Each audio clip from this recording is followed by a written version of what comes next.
musik itu jadi alat yang ideal untuk ngumpulin orang-orang, Oke. untuk bisa betul. bikin Setuju. social bonding. Hmm. Tapi ketika kayak musik itu bisa nyatuin gitu Iya, ya, kayak nyanyi karena bareng. tadi ada unsur emosinya itu tadi. Seni dan sains itu satu. Nah, sementara musik itu mengisi kekosongan itu.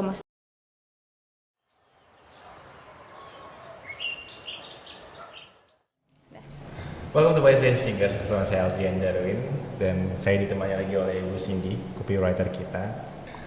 Kali ini bulan ini kita akan membahas, kalau bulan lalu kita membahas soal makanan, bulan ini kita akan membahas mengenai musik. Karena musik ini kan sesuatu yang tidak lepas dari kehidupan kita gitu ya. Kayak kerjaan apapun rasanya bakal garing kalau nggak ada musiknya. Apalagi kayak kerjaan kita yang di industri kreatif gitu ya. Nah, sebelum kita mulai lebih dalam mengenai musik, nanti kita akan membahas mengenai psikologi musik, sejarahnya musik, sampai kita akan membahas mengenai berkarir di bidang musik dan gimana caranya bisa menghasilkan uang dari musik.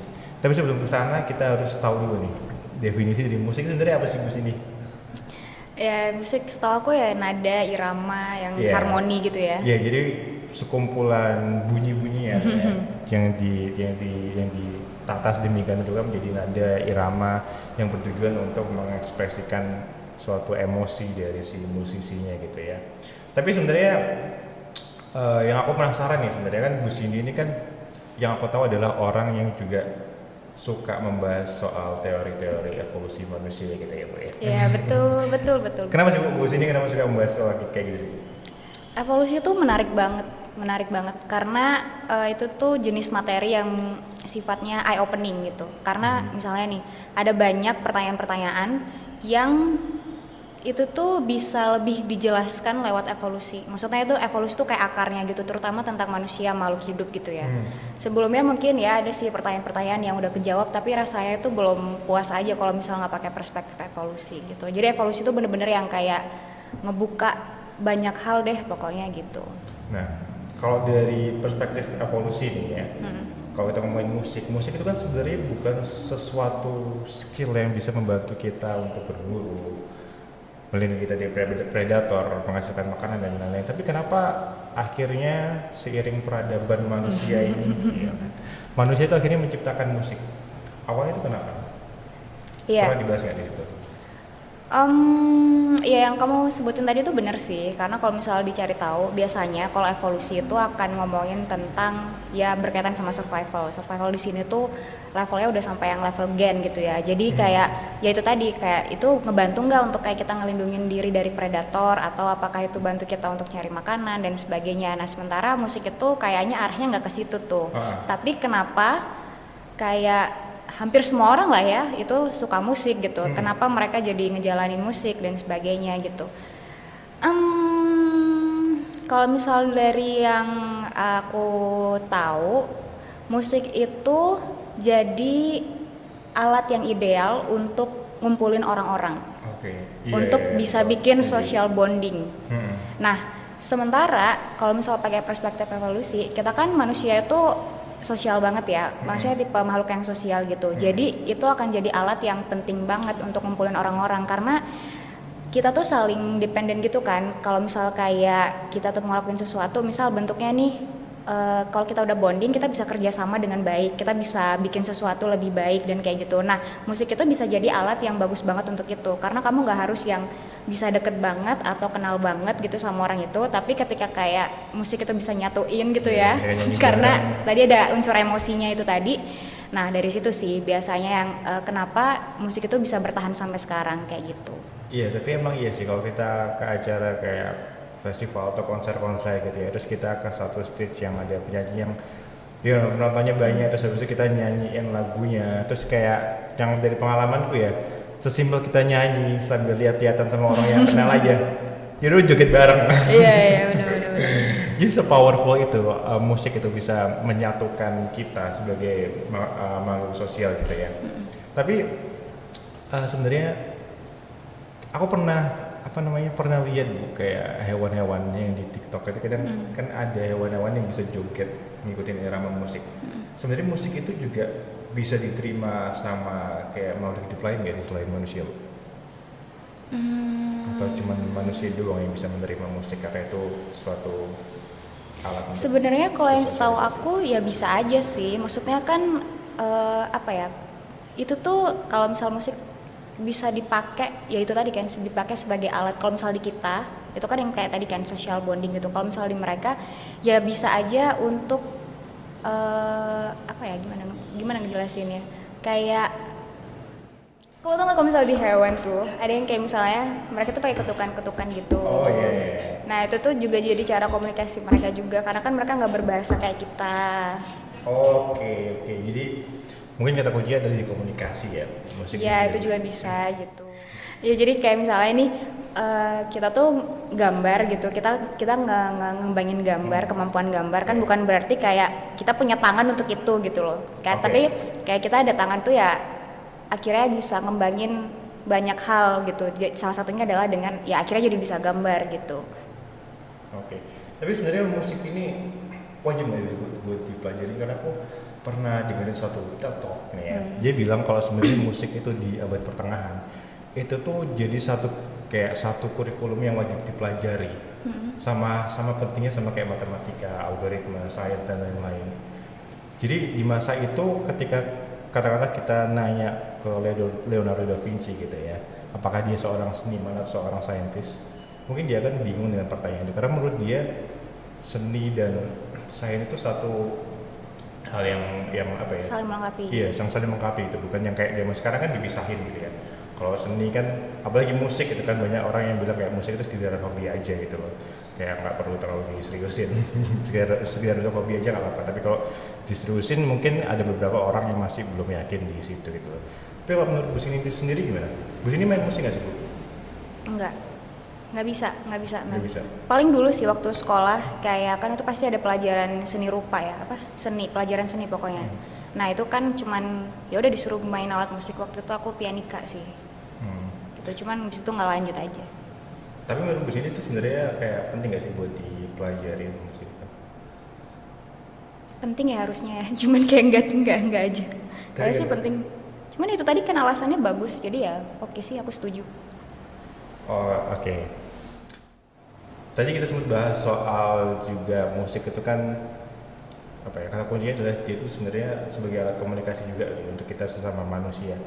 Nah aku pernah pernah baca juga kalau ya benar musik itu sebagai alat komunikasi karena untuk sebagai alat komunikasi untuk kayak ke satu apa namanya kumpulan orang banyak gitu loh. Karena kalau kita komunikasi kayak ngobrol itu kan kayak cuma ke satu orang doang. Tapi kalau pemusik ini bisa langsung ke banyak orang gitu loh.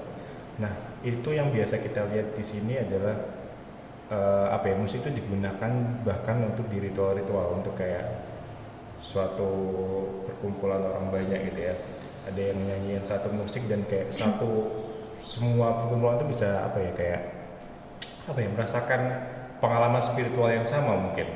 Nah kalau di menurut sendiri gimana, itu pernah dibahas nggak sih di situ kayak hubungannya musik dan spiritual seseorang?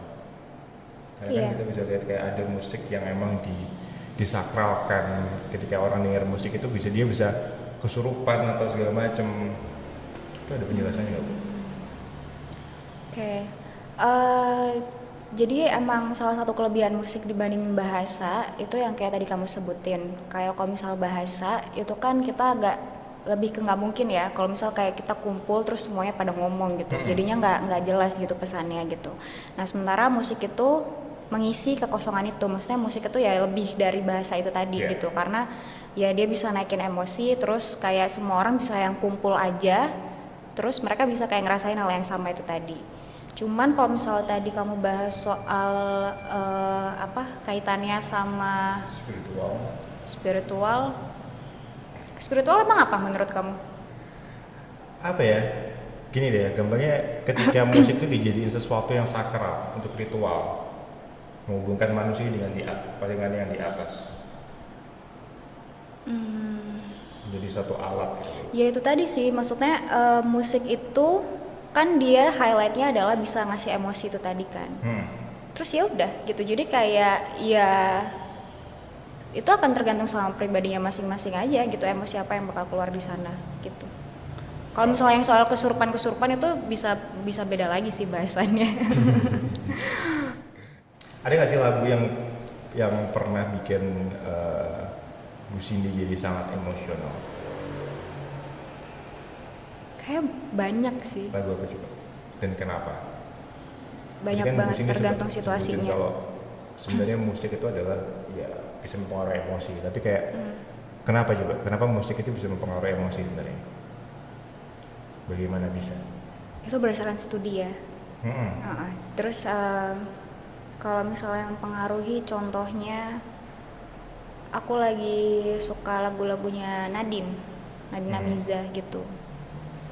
Ya nggak tahu ya, karena aku juga suka kata-kata yang bagus, terus lirik-liriknya Oke. dia juga somehow itu bisa bisa ya bagus lah. Tapi ada nggak sih Bu kayak sisi destruktif kayak dari kayak mendengarkan musik? Ya semua yang berlebihan jelek udah gitu mah. Contohnya kayak apa? Ya apa ya, misal kayak dari segi inilah pendengaran fisik gitu. Kalau misal kamu terlalu sering ngedengerin Oh terus iya. yang kayak gitu-gitu ya kan. Iya itu kan kalau dari sisi fisik ya. Kalau dari kayak jadi apa nggak sih? Ada nggak sih kayak sisi mental itu kalau dampak Wah, aku buruknya kurang dari tahu, musik? belum cari tahu. Kurang tahu. Oke, jadi kalau buat Bu Cindy sendiri nih, ada nggak sih apa kontribusi musik dalam hidup Bu Cindy? Waduh. Gimana? Apa? Ya maksudnya tuh ngisi Iya, waktu. Udah itu. Ya itu doang lagi. Nggak ada yang bagus jawabannya. Apa dong? Iya, itu Oke. mengisi waktu, menemani saya bekerja, terus apalagi ya udah Ada nggak sih. sih musik yang merubah Bu Cindy, itu kayak menginspirasi Bu Cindy dalam melakukan sesuatu? Oh ini paling, kalau misalnya kayak lagi lari gitu, kamu ganti musik itu menurut aku ngaruh sih. Kayak lagu apa yang kamu pilih itu ngaruh. Kalau Oh, misalnya kayak terlalu slow, pace-nya jadi lebih slow. Kalau misal kayak dia agak naik dikit, kayak tuh bisa ngebantu untuk kamu bisa push gitu. pernah nggak sih Bu Cindy suka sama suatu musik meskipun nggak tahu artinya? Ya pernah, ya Korea gitu. Menurut Bu Cindy kenapa Bu Cindy suka sama meskipun nggak ngerti artinya? Itu aku nggak tahu kalau itu Adrian. Ya mungkin kayak lebih ke emosi, ngangkat emosinya aja. Terus musiknya enak didengerin, ritmenya kayak gitu-gitu sih. Iya, enak didengerin mungkin lebih ke kayak apa ya? Kenapa apa yang membuat kita menganggap sesuatu itu indah atau enak didengerin itu? Oh iya, jadi kan kadang ada tuh beberapa jenis musik yang kayak kita consider indah gitu ya. Yang misalnya apa sih yang kayak Mozart ya kayak gitu-gitu. Itu kan banyak orang yang sepakat kalau Iya misalnya juga, itu tuh gitu. indah gitu ya. Kayak kok bisa bagus kita gitu-gitu. Sebenarnya tuh ada teori menarik sih kalau misal dari perspektif evolusi itu namanya Darwinian Theory of Beauty. Jadi kenapa sih kayak kita bisa nganggap sesuatu itu indah? Maksudnya mayoritas orang kok bisa sepakat gitu loh. Kalau misal itu tuh indah atau menarik atau atraktif gitu ya. Itu tuh karena itu bikinnya susah gitu. Oke.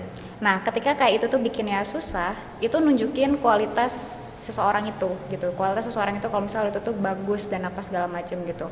Ketika kayak itu dibuat dengan detail, dibuat dengan maksudnya kayak you put hours gitu ya untuk bikin kayak gituan dan apa segala macam gitu yang emang mendetail apa. Akhirnya orang mikir kalau itu tuh nggak gampang, terus itu trait yang bagus dan ya udah akhirnya itu dinilai indah gitu. Karena itu dinilai sebagai kualitas yang bagus dari seseorang gitu. Oh. Karena dia bisa menghasilkan sesuatu yang kayak gitu. Tapi sebenarnya kan buat didengerin nih, itu kan juga nggak mudah buat didengerin gitu sebenarnya musik-musik kayak gitu ya nggak sih? Karena dia kan sangat rumit, sangat complicated gitu, nggak unpredictable kayak lagu-lagu dangdut yang cuman kayak looping Wah, gitu doang. shaming nih. Enggak, aku nggak bilang musik dangdut jelek, justru bagus karena dia mudah didengerin gitu. Lebih mudah dicerna daripada kita mencerna musik-musik klasik. Gitu. Emang iya? Iya. Bu Cindy emang Bu Cindy bakal joget dengerin musik klasik nggak juga kan? Karena kita lebih mudah apa ya buat nerima ritme dari musik-musik dangdut gitu. Jadi kita bisa memprediksi selanjutnya ini bakal kayak gimana. Itu kan mungkin itu kenapa kita bisa joget di musik dangdut. Karena kita tahu kayak kita harus gerak kayak gimana secara nggak sadar. Tapi kalau di musik klasik kan apa ya, sangat rumit gitu, kayak kita nggak ngerti nextnya itu bakal kayak gimana. Ya bukan justru di situ bagusnya, indahnya.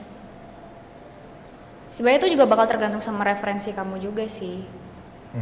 Ya kayak kalau kamu terbiasa sama referensi yang kayak gimana, mungkin kayak buat orang-orang yang udah biasa sama Iya, classical betul. music sih ya bakal biasa Iya. aja. Iya. Oke, thank you Bu Cindy. Udah berbagi insight-nya soal apa ya, psikologi musik dan hubungannya dengan evolusi manusia. Itu sesuatu yang sebenarnya aku nggak pernah nyangka gitu, nggak pernah kepikiran gimana, kenapa manusia bisa menciptakan musik. Gitu. Terima kasih Bu Cindy. Terima kasih. Terima kasih Thinkers. Sampai jumpa di White Space berikutnya. Bye.